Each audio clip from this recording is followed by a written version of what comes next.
प्यारे बच्चों, ये पेपर गणित का वायरल पेपर है जिसका कोड 822HW है।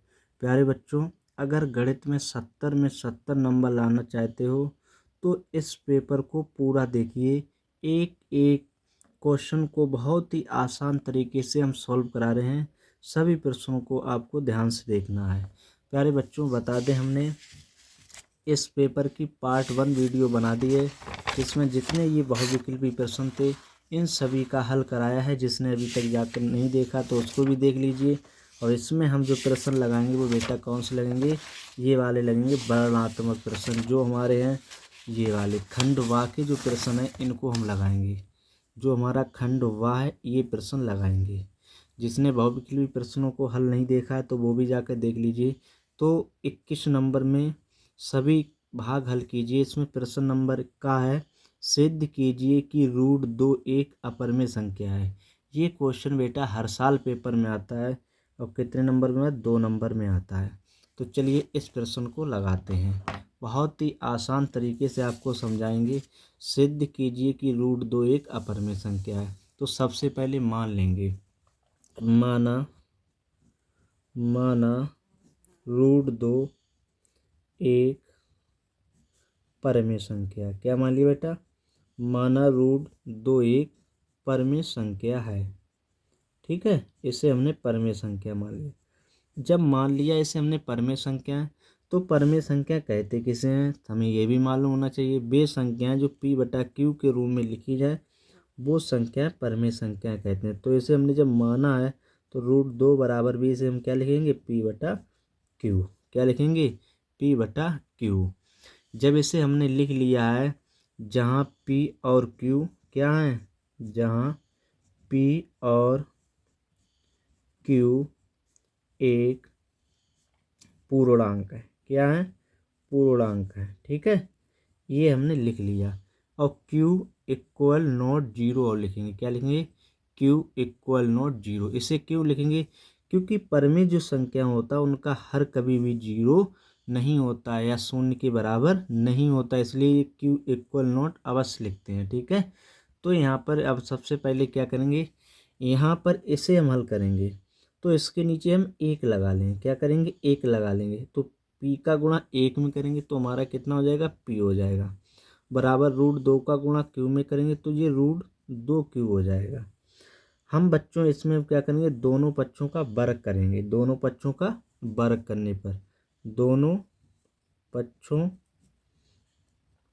का वर्ग करने पर, दोनों पक्षों का वर्ग करने पर, जब हम दोनों पक्षों का वर्ग करेंगे तो हमारा ये हो जाएगा P² बराबर √2Q का होल स्क्वायर। तो ये P² बराबर √2 का वर्ग करेंगे तो ये कितना हो जाएगा, 2। Q का स्क्वायर करेंगे कितना हो जाएगा, Q²। ये हमारा हमें प्राप्त हो गया। अब यहाँ पर बच्चों क्या हो जाएगा, जो हमारा दिया हुआ P जो है, P² जो संख्या है वो किससे विभाज्य है, 2 से है। तो लिखेंगे P² कामा संख्या 2 से विभाज्य। किससे विभाज्य, 2 से विभाज्य। इसे इस तरीके से लिख लेंगे, 2 से विभाज्य। ठीक है, तो यहाँ पे लिखेंगे तो P भी संख्या, यहाँ पे लिखेंगे P भी संख्या 2 से विभाज्य। किससे विभाज्य, 2 से भी विभाज्य। ठीक है, इस तरीके से इसको हमने लिख लिया है। अब यहाँ पर हम क्या करेंगे, इसको डाल देंगे समीकरण नंबर 1। क्या करेंगे, इसको हम समीकरण 1 डाल देंगे। ठीक है, अब यहाँ पे हम P बराबर मान लेंगे। देखो P बराबर क्या मानेंगे, माना P बराबर, देखो यहाँ पे 2 लिखा हुआ तो इसलिए 2 मानेंगे और C मान लेंगे। P बराबर क्या मान लिया, 2C मान लिया। जहाँ C क्या है, जहाँ C एक पूर्णांक है। क्या है, जहाँ C एक पूर्णांक है। ठीक है, इस तरीके से इसको लिख लिया है। अब यही P का जो मान उठा के वो किस में लगा देंगे, समीकरण 1 में लगाएंगे। तो यहाँ लिखेंगे P का मान समीकरण 1 में रखने पर, किस में रखने पर, समीकरण 1 में रखने पर। तो हमारा समीकरण जो 1 है वो कितना है, पी स्क्वायर बराबर 2q² है। तो p का मान कितना है 2 और c ऊपर स्क्वायर लगा तो स्क्वायर लगा दिया 2q²।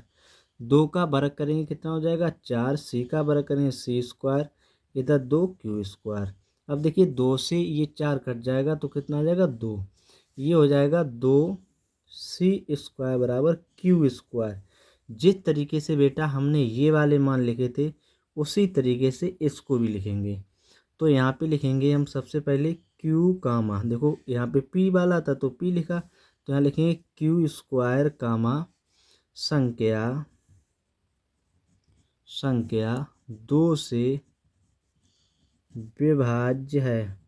किससे है, 2 से विभाज्य। ठीक है, इसी तरीके से लिखेंगे qv संख्या 2 से विभाज्य। किससे विभाज्य है, 2 से भी विभाज्य। ठीक है, इस तरीके से हमने इसको लिख लिया। अब देखो इधर देखो p की तरफ से देखो, चाहे यहाँ से p देखो चाहे q में देखो, सब में संख्या किससे विभाज्य, 2 से। तो कह सकते हैं p और q का जो उभयनिष्ठ गुणन है वो कितना है, 2 है। तो यहाँ लिखेंगे p और q का एक उभयनिष्ठ गुणन कितना है बेटा, 2 है। ठीक है, कितना है, 2 है। लेकिन ये हमें कैसे प्राप्त होता है, ये हमें विरोधाभास से बच्चों प्राप्त होता है। ये यहाँ पे लेंगे, ये विरोधाभास अथवा हमारी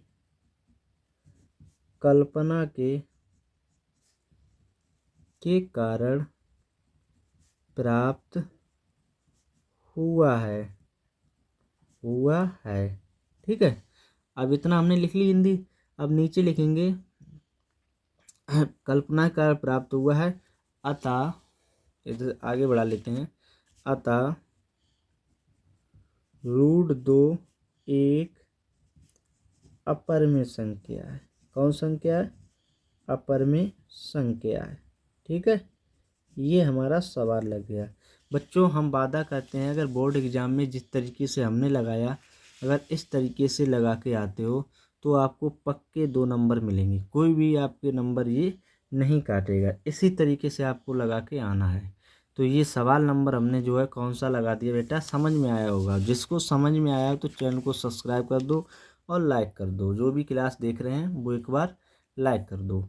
तो ये देखिए हमने 21 का नंबर जो है हर साल एग्जाम में आता है, उस सवाल को हमने लगा दिया। अब दूसरा सवाल देखते हैं।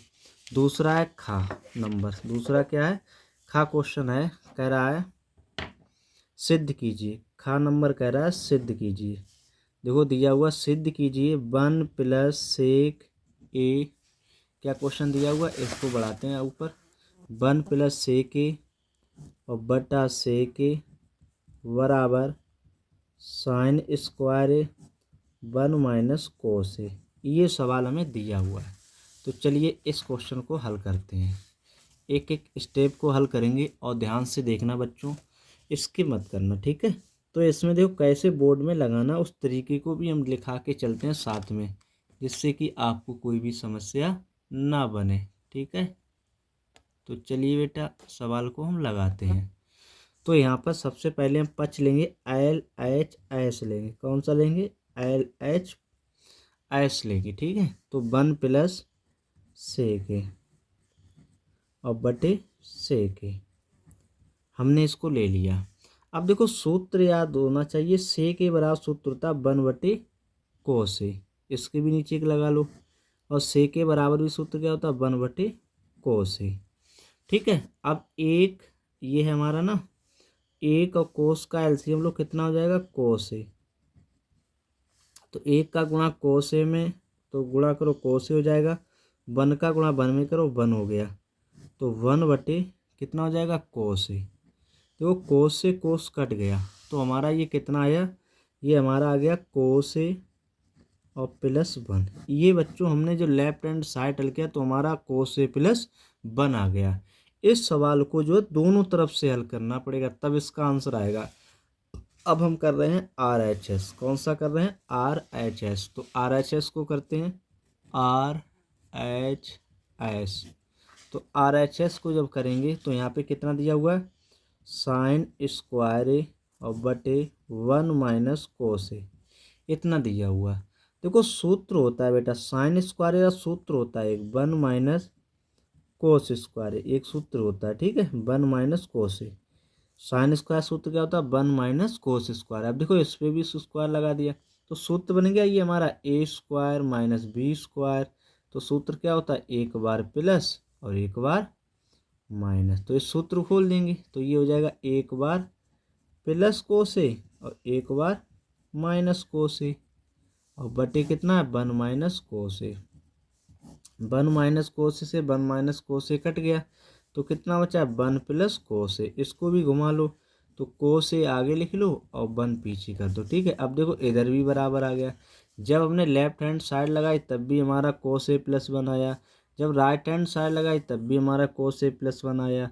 तो कहने का मतलब ये हमारे दोनों पक्ष सिद्ध हो चुके हैं। क्या हुआ? दोनों पक्ष हमारे सिद्ध हो चुके हैं। तो ये दूसरा नंबर वाला हमने क्वेश्चन लगा दिया बेटा। ये देखो दूसरे नंबर वाला भी 2 ही नंबर का था, इसको भी हमने सॉल्व कर दिया।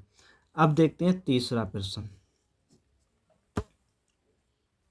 क्वेश्चन है 21 सेंटीमीटर त्रिज्या वाले एक वृत्त की जीवा केंद्र पर एक समकोण अंतरित करती है, संगत लघु वृत्तखंड का क्षेत्रफल ज्ञात कीजिए।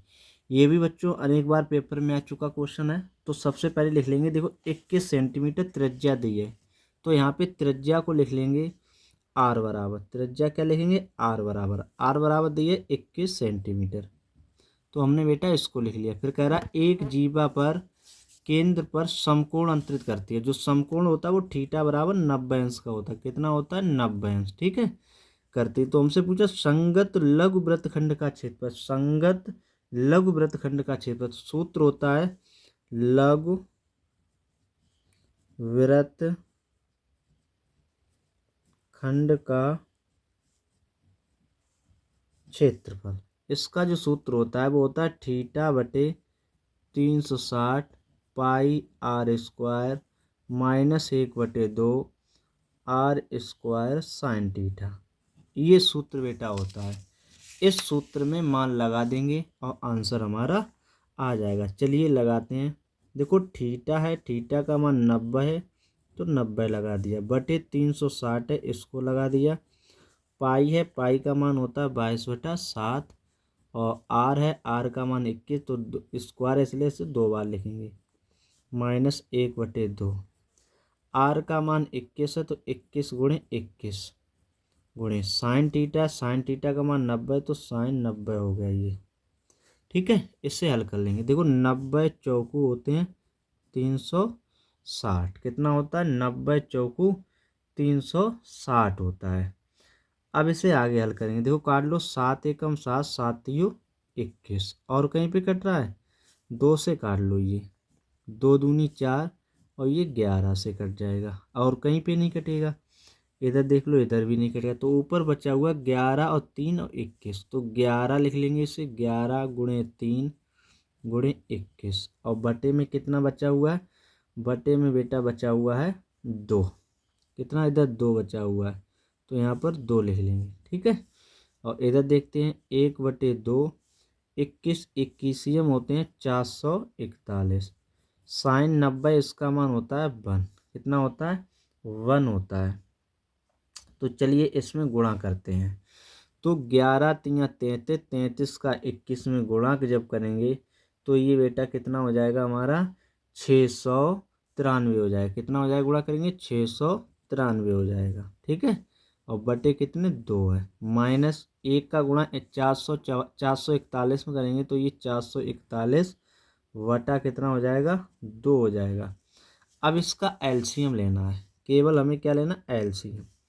तो यहाँ पे चलिए एलसीएम लेते हैं। हर जब समान होते हैं तो अंश वालों को वैसा ही उतार देते हैं, ठीक है। माइनस लगा, माइनस लगा दिया। अब इसका अंतर करेंगे, 693 में 441 को जब हम घटाएंगे तो ये बेटा 252 आ जाएगा। 252 में जब 2 का भाग देंगे तो ये 126 सेंटीमीटर स्क्वायर आ जाएगा। ये हमारा इस प्रश्न का उत्तर आया है। बच्चों बहुत अच्छी तरीके से आपको समझ में आया होगा। ये सवाल, सभी सवाल वेरी वेरी इंपॉर्टेंट हैं, ठीक है। ये हमारा 21 नंबर था, ठीक है। अब लगाएंगे घ नंबर। कह रहा निम्नलिखित आंकड़ों का बहुलक ज्ञात कीजिए। हमसे बच्चों बहुलक पूछा है, तो बहुलक के लिए सबसे पहले हमें एक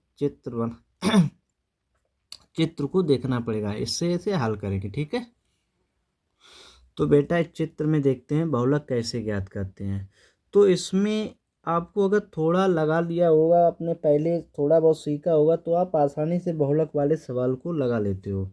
बोर्ड एग्जाम में जाने से पहले आपको बहुलक, माध्यक और माध्यक ये 3 सवाल आपको लगा लेना चाहिए। इन तीनों टाइप के सवाल आपको लगा लेना चाहिए। पता नहीं कौन सा टाइप आपके पेपर में आ जाए। तो ये तीनों क्वेश्चन, तीनों टाइप के क्वेश्चनों को पढ़ लीजिए, 100% एक फंस जाएगा। तो चलिए इस प्रश्न को लगाते हैं। तो देखिए बहुलक जब हम ज्ञात करते हैं तो सबसे पहले इसमें देखते हैं, सबसे बड़ी संख्या देखते हैं। सबसे बड़ी संख्या कितनी, 10 है, तो इसे डालेंगे F1, ठीक है। फिर इसके बाद जब इधर बढ़ते हैं तो ये जो होता है वो ऊपर जब बढ़ते हैं वो F0 का मान हो गया, और इधर जब बढ़ते हैं ये F2 का मान हो गया। तो F1 का मान 10, F0 का मान 9, F2 का मान 3 हो गया। इतना हमारा हो गया हमें प्राप्त। बच्चों जो F1 जो होता है इसी का जो वर्ग अंतराल होता है उसको देखा जाता है। तो ये जो 30 है ये हमारा एल है, ये क्या एल है, और इन दोनों का अंतर हो जाएगा वो एच का मान हो जाएगा। तो ये हमने बना लिया है। तो चलिए लिखते हैं। देखो F0 का मान कितना हमारा 9, F1 का मान कितना आया 10, F2 का मान कितना आया 3, और ये L का मान कितना है 30, ठीक है। अब यहाँ पे H का मान निकालेंगे। H बराबर 35 में से 30 को घटा दें, कितना बचेगा 35 माइनस का 30 करेंगे तो ये हमारा आ जाएगा 5। ये हमने सम्मान निकाल लिए, और जो बेटा ये सम्मान निकालेगा तो समझो वो सवाल को आसानी से लगा देगा, ठीक है। तो चलिए आगे लगाते हैं। हमारा जो सूत्र होता है बहुलक वाला, कमेंट बॉक्स में लिखिए किसे किसे ये सूत्र याद है। बहुलक का जो सूत्र होता है L plus F1 minus F0 बटे 2F1 minus F0 minus F2, और ये गुणे में कितना हो जाएगा AH।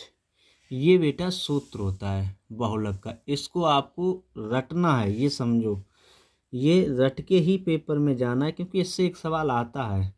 तो देखो L का मान कितना दिया 30 है, तो 30 लिख लेंगे, प्लस F1 का मान कितना है 10 है, 10 लिख लेंगे।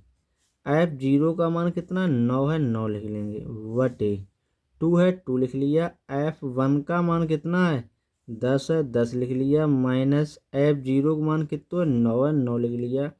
F2 को मान कितना 3 है, 3 है, गुणे H को मान कितना है 5 है, कितना है 5 है, तो इसे हमने 5 लिख लिया, ठीक है। तो ऐसे अब इसको हल करते हैं।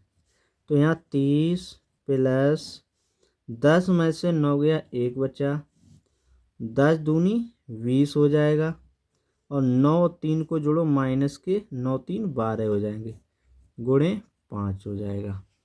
आगे इसको हल करते हैं।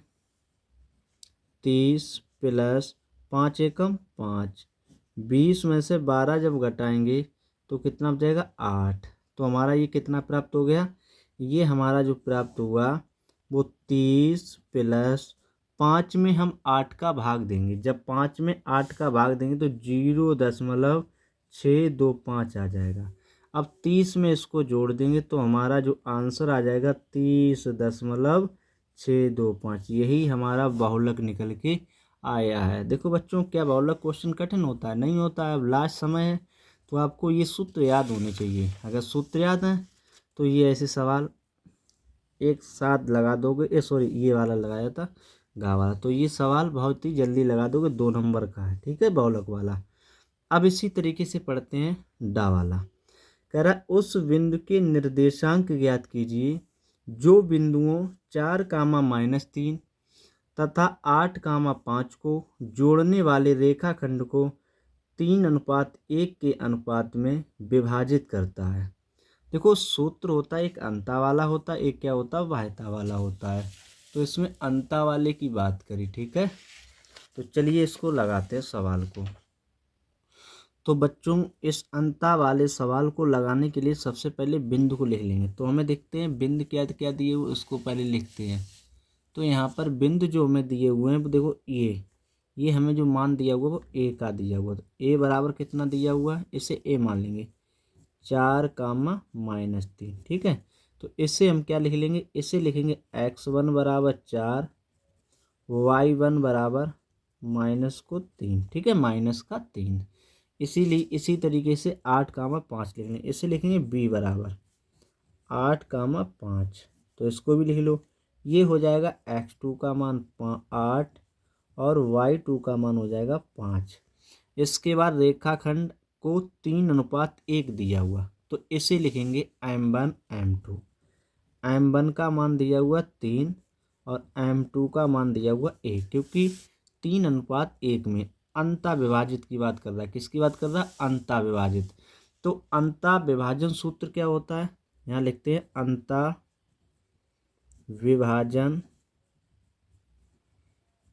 सूत्र।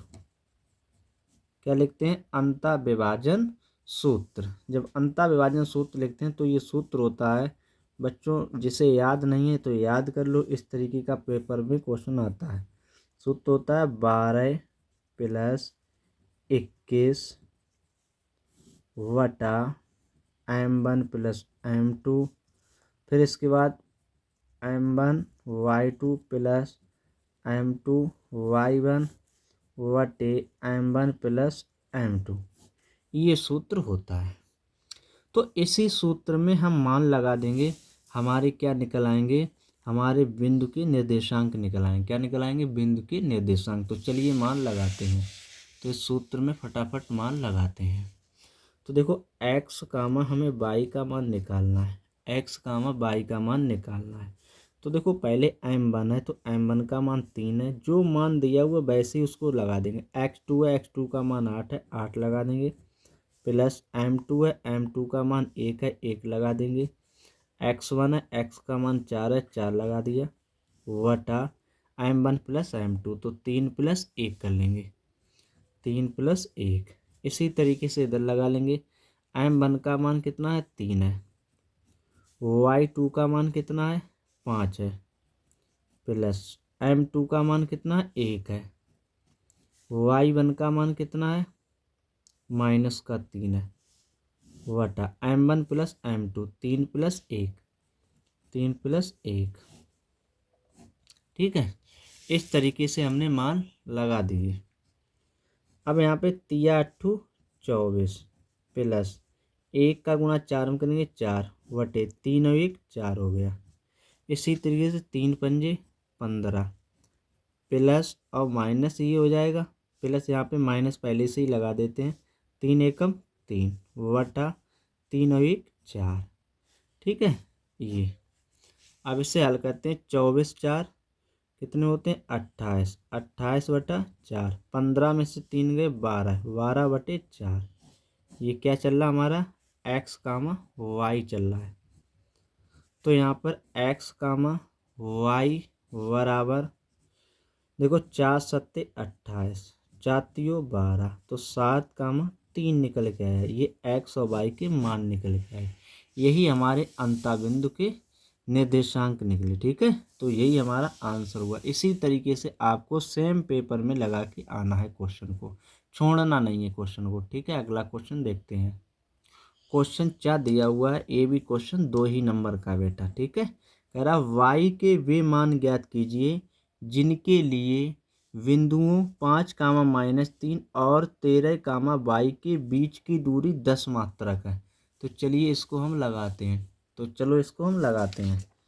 तो यहाँ पर हमें y का मान ज्ञात करना है, तो यहाँ पे लगा लेंगे y बराबर क्वेश्चन मार्क, ठीक है। और हमें बिंदु ए दिया, तो इसे लिख लेंगे a बराबर 5, -3, तो इसे हम डाल लेंगे x1 का मान 5 और y1 का मान -3। इसी तरीके से इसको लिख लेंगे b बराबर, ठीक है। तो b का मान दिया हुआ 13 कामा y, तो x1 का मान कितना हो जाएगा 13, y2 का मान कितना ये x2 हो जाएगा, y2 का मान कितना हो जाएगा y। अब हमने ये मान लिख लिए सभी। हमें यहाँ पे दूरी दी है 10 मात्रक, जो दूरी होती है उससे हम किससे पे 10 के डी से, क्योंकि डिस्टेंस मतलब दूरी होता है 10 मात्रक। अब जो बीच की दूरी का जो सूत्र होता है उस सूत्र को खोलेंगे। तो बीच की दूरी का सूत्र होता है डी बराबर √x2 माइनस x1 का whole square plus y2 minus y1 का होल स्क्वायर। अब यहाँ पर इस स्क्वायर को जब हटा देंगे तो इधर क्या लग जाएगा डी स्क्वायर हो जाएगा। रूट को हटाएंगे तो ये स्क्वायर में बदल जाएगा। तो यहाँ पर क्या बचेगा x2 माइनस x1 का whole square plus y2 minus y1 का होल स्क्वायर। ये हमारा बन गया है। अब d का मान कितना है 10 है, तो 10 का होल स्क्वायर लिख लेंगे बराबर x2 का मान कितना 13 है, 13 लिख लेंगे। x1 का मान 5 है तो 5 लिख लेंगे स्क्वायर। y2 का मान y है, y लिख लेंगे। y1 का मान -3 तो ये +3 हो जाएगा। इस तरीके से इसको हमने लिख लिया। अब खोलते हैं 10 का वर्ग करेंगे 100, 13 में से 5 गए 8, ऊपर स्क्वायर y + 3 का स्क्वायर 100 बराबर 8 8 64 प्लस a + b का होल स्क्वायर। सूत्र खोलेंगे a square plus b square plus 2ab, तो 3 दूनी 6y, ठीक है। तो यहाँ पे देखो 100 ये हो गया, 64 और 9 को जोड़ो तो ये 73 हो गया। कितना हो गया बेटा 73 हो गया, plus Y square plus 6y। 73 को इस तरफ लाएंगे तो माइनस का 73 हो जाएगा और बराबर वाई स्क्वायर प्लस 6y। अब 100 में से 73 घटाएंगे तो ये 27 बचेगा। कितना बचेगा बेटा 27। 10 में से 3 गए 7, 9 में 7 गए 2 और ये वाई स्क्वायर प्लस 6y। तो यहाँ Y square plus 6y minus का 27 बराबर 0, ठीक है। अब यहाँ पे देखो गुणनखंड हमारा बन गया। इस गुणनखंड को कैसे हल करेंगे, गुणा करें 27 आ जाए, जोड़ें या घटाएं 6 आ जाए, तो 9 3 27, 9 - 3 6 हो जाएगा। तो यहाँ लिखेंगे वाई स्क्वायर प्लस 9 माइनस का 3 वाई माइनस का 27 बराबर 0। तो इसे हल करेंगे तो वाई स्क्वायर प्लस 9 हो जाएगा, इधर 3 में गुणा बाई करेंगे तो माइनस का 3y माइनस का 27 बराबर 0। दोनों में से y को ले लेंगे कामन तो y प्लस का 9 हो जाएगा, इधर 3 ले लेंगे तो y प्लस का ये 9 ये भी हो जाएगा बराबर 0। देखो दोनों तरफ से y + 9 आ रहा है तो इसका मतलब गुणनखंड हमारा सही लगा हुआ। तो ये दोनों में से एक को लिख लेंगे तो y + 9 और इधर हम y - 3 इसको लिख लेंगे y - 3 बराबर 0। प्लस वाला छोड़ देते हैं, माइनस वाला उठा लेते हैं। तो उठा लिया तो -3 इस तरफ लाएंगे तो ये +3 हो गया। हमसे y का ही मान पूछा था बच्चों, हमने y का मान निकाल दिया। ये क्वेश्चन 4 नंबर हमने लगा दिया। अब क्वेश्चन लगेंगे वो 22 नंबर के लगेंगे। कौन से लगेंगे 22 नंबर के क्वेश्चन लगेंगे। किन्हीं 5 भागों को हल कीजिए, किन्हीं 5 भागों को हल कीजिए। और ये सभी प्रश्न जो होंगे वो 4-4 नंबर के हैं। कितने नंबर के हैं 4 नंबर के। बच्चों बहुत सरल क्वेश्चन आते हैं, अगर आपने इसे सही से लगा लिया तो ये समझो कि आपके 4 नंबर जो हैं वो कैसे हो गए पक्के हो गए, ठीक है। तो चलिए इसको लगाते हैं, कुछ कठिन नहीं होता सवाल। ये का नंबर है, कह रहा है द्विघात बहुपद 3x² - x -4 के शून्यांक ज्ञात कीजिए और शून्यांकों तथा गुणांकों के बीच के संबंध की सत्यता की जांच कीजिए। हमें क्या करना है, संबंध की भी सत्यता की जांच भी करना है। तो सबसे पहले हम इसका लिख लेंगे गुणनखंड, जो हमें दिया हुआ है द्विघात समीकरण दिया हुआ उसको लिख लेंगे। तो कितना दिया हुआ है बेटा, हमें जो दिया हुआ है वो दिया हुआ है 3x² - x - 4। इसके सबसे पहले हम निकालेंगे शून्यांक। तो चलिए निकालते हैं शून्यांक, बराबर लगा लेते हैं यहाँ पे 0। तो गुणा करें 12 आ जाए, 4 तियो 12, गुणा करें 12 आ जाए, जोड़ा या घटाया करें 1 आ जाए, तो 4 तियो 12, 4 में 3 गया, 1 सीधा बन गया। तो इसे लिख लेंगे 3x² minus 4 minus 3, x minus 4 बराबर 0। तो 3x² माइनस प्लस माइनस 4 गुणा एक्स करेंगे तो 4x, माइनस माइनस प्लस हो जाएगा, 3 का गुणा एक्स में 3x माइनस का 4 बराबर 0। अब दोनों में कॉमन देखते हैं क्या मिलेगा। 3x² माइनस 4x में देखेंगे तो इसमें x केवल मिलेगा, तो 3x माइनस का 4। इधर देखते हैं 1 कॉमन मिल जाएगा, 3x माइनस का 4 बराबर 0। तो इधर x प्लस हमारा 1 हो गया और इधर 3x माइनस 4 हो गया बराबर 0 हो गया। ठीक है, अब यहाँ पे देखो x प्लस 1 है, दूसरा 3x माइनस 4, तो पहले उतार ले लेंगे x प्लस 1 बराबर 0 का, इधर प्लस का उस तरफ ले जाएंगे ये माइनस का। ये बच्चों मेरा पहला शून्यांक निकल के आ गया, पहला शून्यांक। ठीक है, पहला शून्यांक निकाल लिया, इसे हम अल्फा मान लें, अल्फा बराबर माइनस का 1 आ गया। अब इसी तरीके से हम दूसरा शून्यांक निकालेंगे, तो 3x माइनस 4 बराबर, इससे उठा लेंगे 0, माइनस के 4 उस तरफ ले जाएंगे तो ये प्लस के 4 हो जाएंगे, 3 गुणे में इस तरफ ले जाएंगे तो ये बटे में चला जाएगा, 4/3। ये हमारा जो निकला है वो दूसरा शून्यांक निकला। क्या निकला? दूसरा शून्यांक निकला। इसे हम बीटा डालें, बीटा बराबर 4/3। कितना आ गया? 4/3 आ गया। दूसरा शून्यांक बीटा बराबर 4/3 आ गया। अब हमें सत्यता की जांच करना है। क्या करना है? जांच करना है, जांच करना है। ठीक है, सत्यता की जांच करना है। तो सत्यता की जांच है वो बच्चों दो सूत्रों से की जाती है। एक होता है मूलों का योगफल वाला, दूसरा होता है मूलों का गुणनफल वाला। तो यहाँ पर सबसे पहले लिखेंगे, इस पहले वाले सूत्र से करेंगे मूलों का योग, मूलों का योग या शून्यांकों का योग, कुछ भी करो, मूलों का योग। क्या सूत्र होता है हमारा? हमारा होता है x का गुणांक माइनस होता है माइनस x का गुणांक बटे x² का गुणांक। क्या होता है सूत्र? सूत्र होता है मूलों का योग बराबर माइनस x का गुणांक बटे x² का गुणांक। इसे हम ऐसे भी लिख सकते हैं b/a। तो मूलों का योग, मूल हमारे कौन सा है? पहला मूल ये है ना, शून्यांक। मूल और शून्यांक एक ही बात होती है। तो पहला शून्यांक -1 है, प्लस है, प्लस लगा दे क्योंकि योग है। दूसरा कितना? 4/3, इसे लगा लिया, इसके भी नीचे 1 लगा दिया बराबर। अब देखो माइनस x का गुणांक, तो माइनस लगा दे। x का गुणांक कितना दिया हुआ? ऊपर देख लीजिए, जिसके आगे कुछ नहीं होता उसके आगे 1 होता है, जो कहते नहीं सबका मालिक 1। तो यहाँ पर x का गुणांक कितना हो जाएगा? -1 बटे x² का गुणांक कितना हो जाएगा?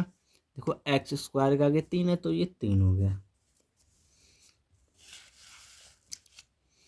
ठीक है, अब 1 3, 3 एकम 3 और प्लस 4 एकम 4 बराबर माइनस से माइनस कटियो, 1 बट्टा कितना आ गया? 3 आ गया, कट गया माइनस से माइनस।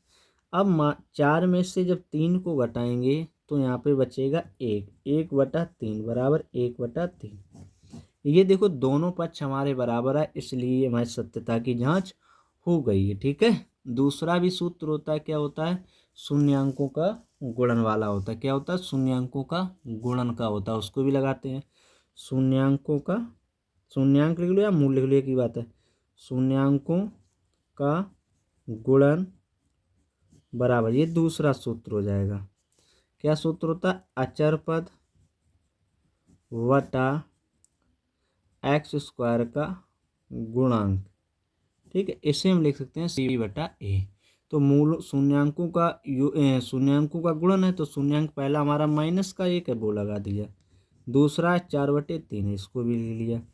अब देखो अचर पद कितना दिया हुआ? अचर पद -4 है, तो इसे लिख लेंगे, लिख लिया -4। a है, a का मान कितना है? a जो है वो x² गुणांक, तो a कितना है? 3 है, तो इसको लिख लिया 3।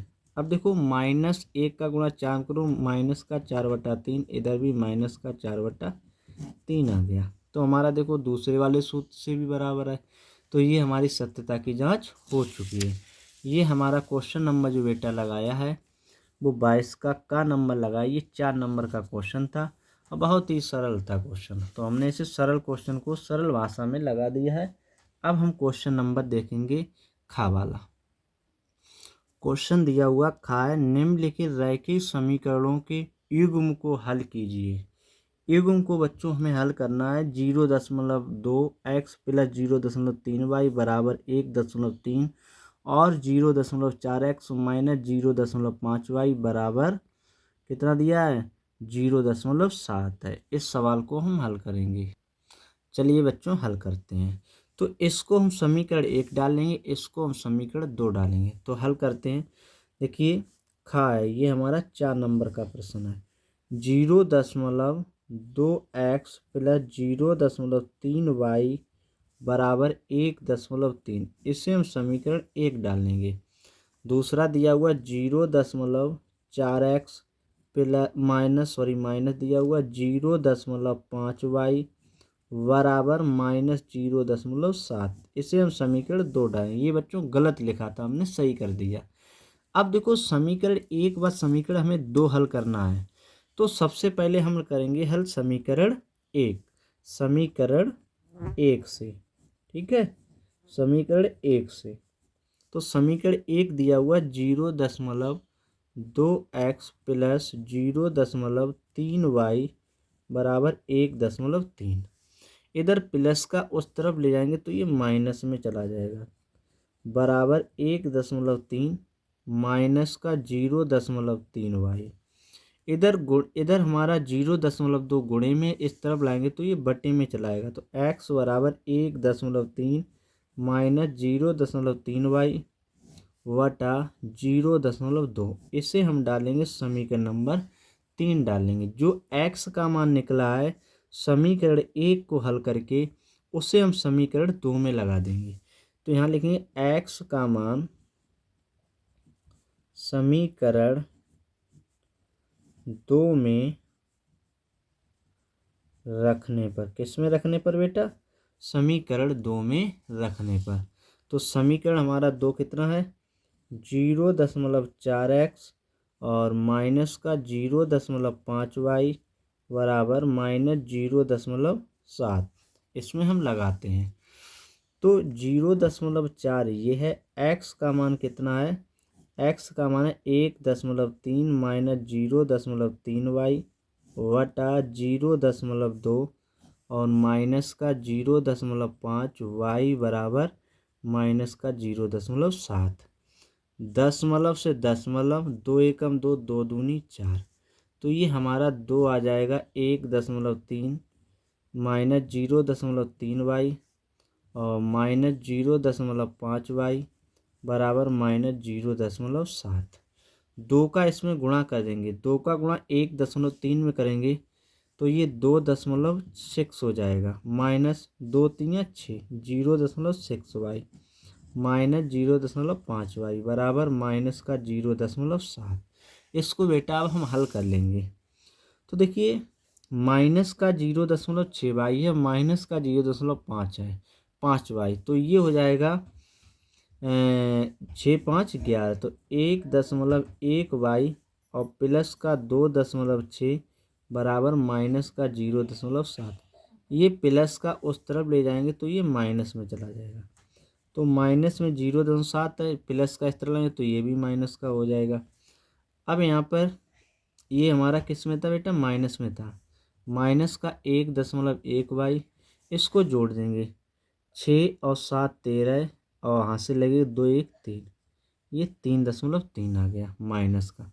माइनस से माइनस कट जाएगा, देखो दशमलव से दशमलव उड़ जाएगा, 11 एकम 11, 11 3 33।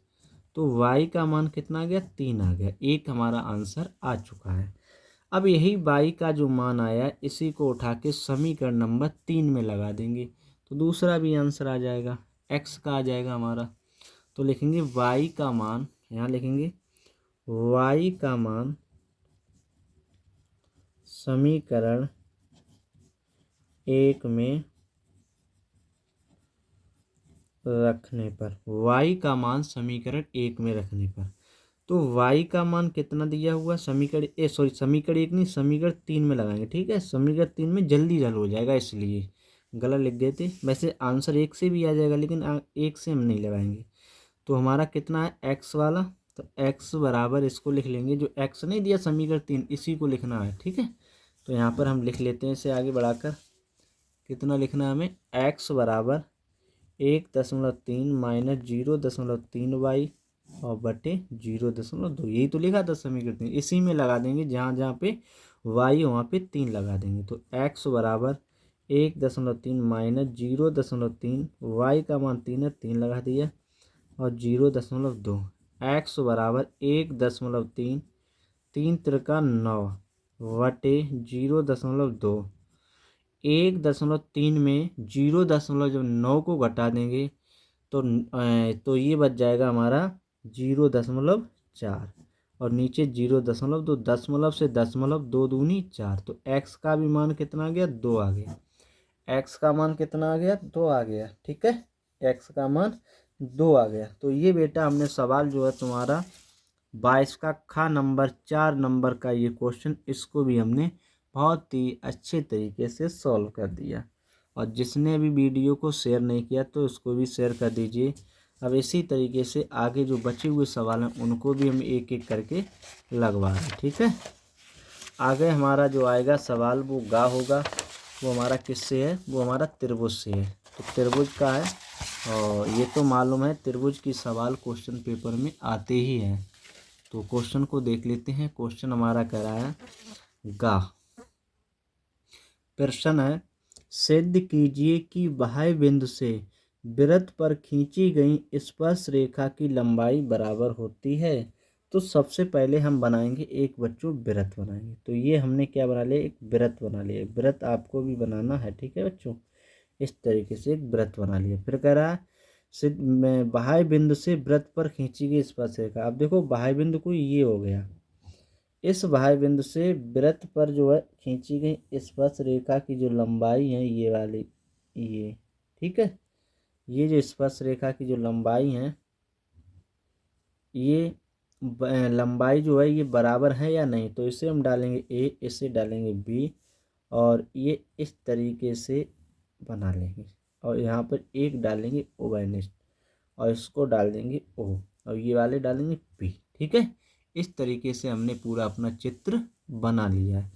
तो सबसे पहले लिखेंगे दिया क्या है। दिया यही होता है कि एक वृत्त का केंद्र ओ है, ये वृत्त है, इसका केंद्र ओ है, और वृत्त जो केंद्र ओ से जो हमारे बिंदु पी तक जो दूरी है उसे ओ पी कहेंगे। वृत्त पर दो स्पर्श रेखा ए है, ए पी और बी पी है। तो ये हम बच्चों दिया में लिखेंगे। चलो लिखते हैं दिया है, क्योंकि पूरा सवाल एक एक स्टेप लगाना है हमें। तो यहाँ पे लिखेंगे दिया है। क्या लिखेंगे, दिया है। तो दिया हमें लिखेंगे एक वृत्त का केंद्र ओ है, यहाँ लिखेंगे एक वृत्त का केंद्र ओ है। ठीक है, देखो ये जो वृत्त है इसका केंद्र क्या ओ है, ओ लिख लिया। तथा आगे लिखेंगे तथा केंद्र से ओपी दूरी पर एक बिंदु पी है। ठीक है, जैसे जैसे हमने चित्र बनाया उसी को लिखना है। फिर आगे लिखना है बिंदु, देखो जी बिंदु पी है भाई बिंदु। ठीक है, अब लिखेंगे पी से जो स्पर्श रेखा पी है और पी भी, इसको लिखेंगे बिंदु पी से वृत्त पर दो स्पर्श रेखाएं पी ए और पी बी खींची गई हैं बच्चों, ये खींची हमने। ठीक है, ये हमने ले लिया। हमने क्या लिखा, कोई एक वृत्त है जिसका केंद्र ओ है, OP जो है बिंदु P के बीच की दूरी है, जिसका P बिंदु है। P से जो वृत्त की दो स्पर्श रेखाएं खींची गई हैं। बस इसको इतना लिखा। हमें सिद्ध क्या करना है, हमें बच्चों जो है सिद्ध करना लिखते हैं। क्या लिखेंगे, सिद्ध करना। सिद्ध करना, सिद्ध करने में देखो इसने कहा है स्पर्श, देखो यहाँ पे लिखा हुआ क्वेश्चन में स्पर्श रेखाओं की लंबाई बराबर है या नहीं। तो हमें मतलब स्पर्श रेखाओं की लंबाई देखना है। तो PA बराबर PB ये सिद्ध करना है। तो PA बराबर PB ये हमें बच्चों सिद्ध करना है। तो चलिए हम चित्र को इस सवाल को लगाते हैं। अब डालते हैं उपपत्ति। उपपत्ति क्या डालेंगे बेटा, उपपत्ति। उपपत्ति में ये देखेंगे कि इसमें देखो जो हमारा OA है, जो OA है ये PA पर लंब है। तो इसे लिख लेंगे OA जो है वो लंब किस पे है, PA पे। इसी तरीके से दूसरी तरफ लिख लेंगे जो OB लंब है वो PB पर है। तो लिखेंगे OB जो लंब है वो किस पे है, PB पर है। इस तरीके से हमने लिख लिया। अब देखो ये हमारे दो त्रिभुज बन रहे हैं, एक ये और एक ये। इन दोनों त्रिभुजों को हम ले लेंगे। तो लिखेंगे त्रिभुज OAP, OAP तथा दूसरा त्रिभुज ले लेंगे OBP, O त्रिभुज OVP में। इस तरीके से हमने दोनों लिख लिए। अब दोनों त्रिभुजों में देखो ये हमारी OA जो है वो OB के बराबर है, क्योंकि ये त्रिज्याएं हैं। तो यहाँ लिखेंगे OA बराबर OB। ये क्या है, वृत्त की त्रिज्याएं। क्या है, वृत्त की त्रिज्याएं। ठीक है। इसके बाद हम देखेंगे जो हमारी OP है इस त्रिभुज की भी है OP और इस त्रिभुज की भी OP है। तो OP बराबर OP। ये दोनों कैसे हैं, उभयनिष्ठ हैं। दोनों त्रिभुजों की उभयनिष्ठ भुजा है। तो ये उभयनिष्ठ भुजा है। ठीक है, दोनों त्रिभुजों की उभयनिष्ठ भुजा है। अब यहाँ पे हमारा जो RHS नियम होता उससे लगाएंगे आगे। RHS नियम से, किससे, RH नियम से, जो आपने क्लास में पढ़ा होगा। तो उससे लगाएंगे। तो उससे हमारे जो त्रिभुज हो जाएंगे वो दोनों कैसे हो जाएंगे, सर्वांग सम हो जाएंगे। ये वाला त्रिभुज इस वाले त्रिभुज के सर्वांग सम हो जाएगा। तो लिख लेंगे त्रिभुज OAP बराबर सर्वांग सम त्रिभुज OBP। ये जब सर्वांग सम हो गए तो हम कह सकते हैं रेखाखंड जो हमारी PA है वो PB के बराबर हो जाएगी। यही हमें बेटा क्या करना था, सिद्ध करना था। त्रिभुज आपने क्लास में मन से पढ़े होंगे तो आपको आते होंगे। अगर आपने थोड़ी भी लापरवाही की होगी तो ये त्रिभुज ये समझो आपके बोर्ड एग्जाम में छूट जाएंगे। तो इसलिए मन से बेटा सवाल को लगा लीजिए। अगला सवाल 4 नंबर का ये भी था और 4 नंबर का अगला लगाएंगे ये वाला। क्वेश्चन कह रहा है एक त्रिभुज ABC की भुजा BC पर एक बिंदु D इस प्रकार है कि कोण ADC बराबर कोण BAC है। ठीक है। और हमें सिद्ध क्या करना, हमें सिद्ध कीजिए कि CA² बराबर CB गुणे CD। इसको हमें सिद्ध करना है। ठीक है। तो चलिए इस सवाल को हम लगाते हैं बहुत ही आसान तरीके से। बेटा इसमें त्रिभुज की बात कर रहा है, त्रिभुज ABC। तो हम इसमें त्रिभुज बना लेंगे। तो सबसे पहले यहाँ पर हम त्रिभुज बनाते हैं। ठीक है, यहाँ पर त्रिभुज बना लेते हैं। ऊपर लिख बना लेते हैं यहाँ पर। ये हमारा त्रिभुज हो गया AB और C। ठीक है, ABC करा। ABC त्रिभुज ABC की भुजा BC पर एक बिंदु D इस प्रकार है। तो देखो BC पर एक बिंदु इस प्रकार है, तो हमने D जो है बिंदु इस प्रकार डाल लिया है। फिर कह रहा है इस प्रकार है ADC जो है BAC के बराबर है। देखो ADC जो है वो किसके बराबर है, BAC मतलब ये वाला कोण जो है वो हमारे इस वाले कोण के बराबर है। किसके बराबर है, ये वाला। तो यहाँ पर अब इसे कुछ नहीं करना है, केवल लिखना है दिया है। सबसे पहले क्या लिखेंगे, दिया है। तो यहाँ लिखेंगे दिया है। दिया क्या है, इसने खुद दे दिया हमें। ये वाला देखो दिया है ना, तो इसी को लिख लेंगे यहाँ पे। कोण ADC बराबर कोण BAC, ADC बराबर BAC, इसको लिख लेंगे। हमें सिद्ध क्या करना है उसको लिखेंगे। तो हमें सिद्ध क्या करना है, ये देखो दिया हुआ है सिद्ध करना है, तो इसको लिख लेंगे सिद्ध करना। क्या दिया हुआ है, सिद्ध करना, तो इसको लिख लेंगे सिद्ध करना है। CA² बराबर CB गुणे CD, ये दिया हुआ है। अब हम सवाल को हल करेंगे। यहाँ पे डालेंगे उपपत्ति। क्या डालेंगे, उपपत्ति।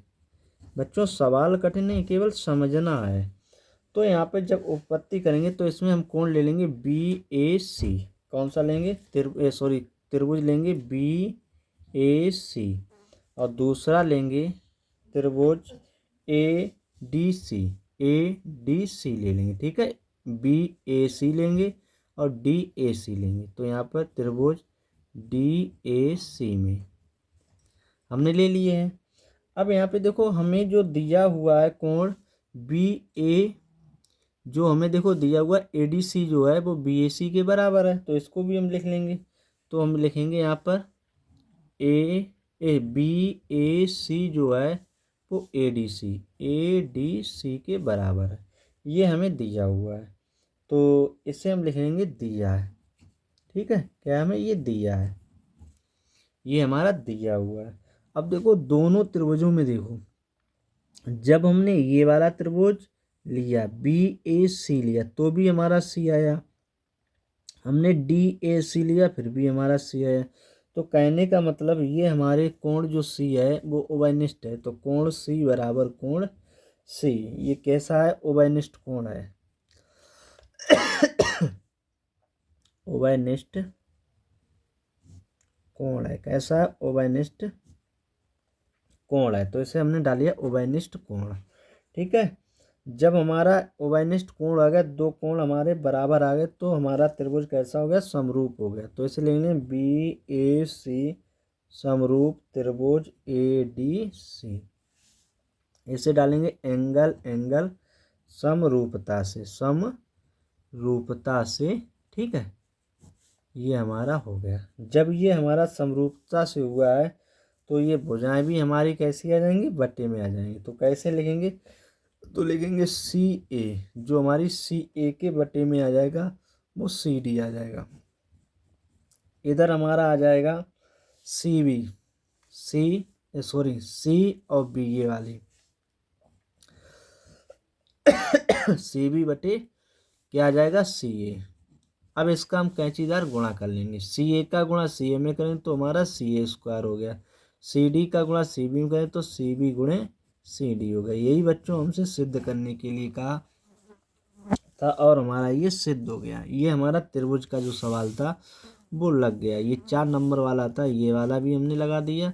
और जो हमारा पहला वाला जो था ये वृत्त वाला था, वृत्त पर खींची गई स्पर्शरेखा, ये भी हमने लगा दिया। 4 नंबरों के हैं।